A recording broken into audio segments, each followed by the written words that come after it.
I'm Gail Hugman and I motivate primary age children, or to put it another way, I have deep, meaningful conversations with youngsters and then we giggle a lot and then they shine at school.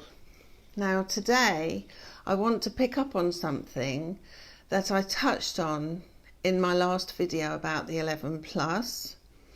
I'm not planning to talk about 11 plus today, but what I spoke about was children's skills. And as children go through primary school, that decade, or 11, 12 years, that period of time is probably one of the most important, well, in my view, it is the most important time of our lives as human beings, because it is the time when we lay the foundation for our lives. And I just want to read you one little piece out of my book, 100 Things to Learn Before You're 10, because it's relevant to what I want to say next. Being able to boil an egg does not mean you can produce a gourmet meal. Likewise, being able to sit up straight and fold your arms does not mean you are able to listen. Each skill, gourmet cooking and listening, is a complex series of actions which need to be coordinated for a person to accomplish them. For that reason, I have called them master skills. Now, there is a section in my book about developing children's skills and about looking at how I break these down when I'm working with the young children that I meet.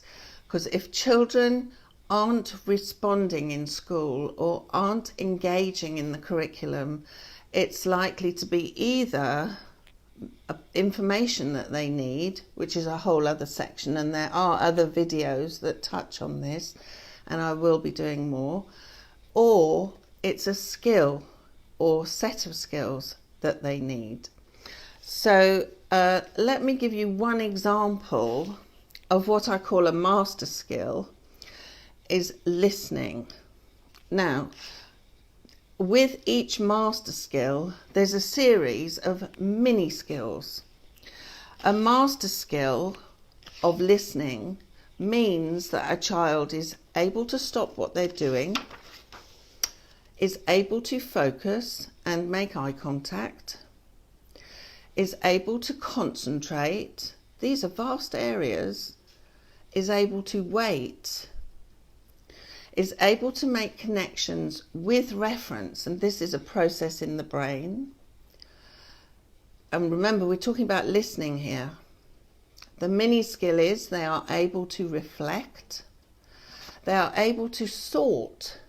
Now, there are activities that will naturally occur between mum and toddler where they're sorting bricks and they're sorting things. When you're doing that, it's purposeful play because it is creating the neural pathways in the brain. So a lot of this work you will have touched on without even realizing sometimes.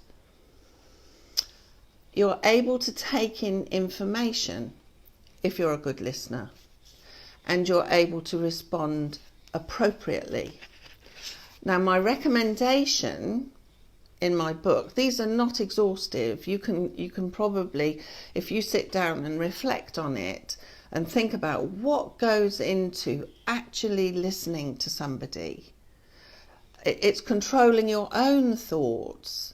I mean, these are quite sophisticated skills that the children need in the classroom, and yet they're told, sit up straight, fold your arms. And when I asked a youngster, what do you do when you listen? He did exactly that, and then he giggled, which obviously is not producing the effect you want. So I'm just going to run you through what I call the master skills that children need in the classroom.